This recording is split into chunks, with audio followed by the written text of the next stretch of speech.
back to Tales from the World's Firesides. I'm Clive Gilson, the story guy, and today I'm telling a traditional tale called Tashka and Walo from a story collected by the great Katharine Berry Judson in the book Myths and Legends of the Mississippi Valley and the Great Lakes, which was originally published by A.C. McClurg Co. in Chicago in 1914.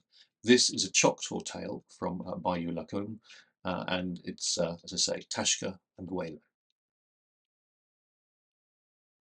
Tashka and Walo were brothers. They lived a long while ago, so they say, and every morning they saw sun come up over the edge of the earth. Then he followed the trail through the sky. Now, when they were 4 years old, they started to follow Sun's trail. They walked all day, but that night, when Sun died, they were still in their own country. They knew all the hills and the rivers, so then they slept. Next morning, they began again to follow Sun, but when he died at the edge of the earth, they could still see their own land. So then they followed Sun for many years, and at last they became grown men. One day they reached a great sea water. There was no land except the shore on which they stood. When Sun went down over the edge of the earth that day, they saw him sink into the waters. So then they crossed the seawater to the edge of the world, and so they came to Sun's home. All around there were many women. The stars are women, and the moon as well. Moon, in fact, is Sun's wife. Moon asked them how they had found their way. They were very far from their own land, and they said, well, for many years we've followed Sun's trail. And Sun said, do you know your way home? And they said, no. So Sun took them up to the edge of the water where they could see the earth, but they could not see their own land. Sun asked, well, why did you follow me? And they said, well, we wish to see where you lived. Sun said, I will send you home, but for 4 days you must not speak a word to any person. If you do not speak, you shall live long, and you shall have much wealth. Then Sun called to Buzzard. He put the 2 brothers on Buzzard's back, and he said, take them back to earth. So Buzzard started for the earth. Now the clouds are halfway between heaven and earth, and wind never blows above the clouds, so they say.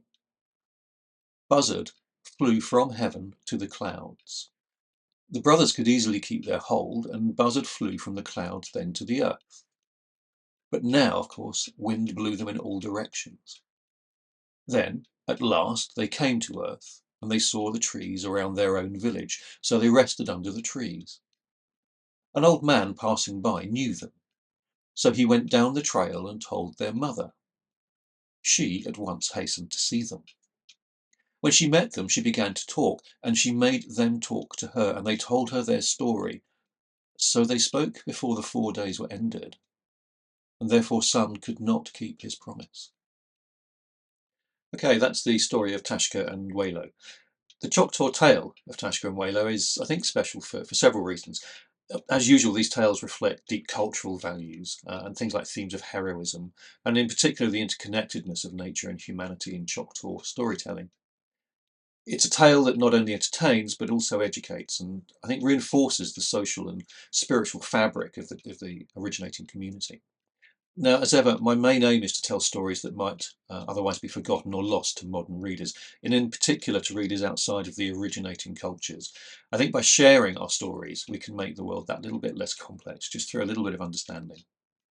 This tale appears in my book Karakwa, which contains around 95 traditional legends and folk tales from the peoples of what is now North America's eastern seaboard. And the book is available in hardback, paperback and ebook formats from all good retail and online bookstores. In fact, there's a link, I think, in the main text here to Amazon. If you've enjoyed the story, you can find out more about me, Clive Gilson, the story guy, and the Tales from the World's Firesides project at clivegilson.com. And there are also dedicated Facebook and YouTube channels indicated at the bottom of the screen. I'd really appreciate it if you could hit the like button. It always helps to keep these stories front and centre, and please do follow or subscribe to the channel, because we've got nearly 100 stories up now of various different sorts, and there's new stuff coming up every week. But okay, that's it for now.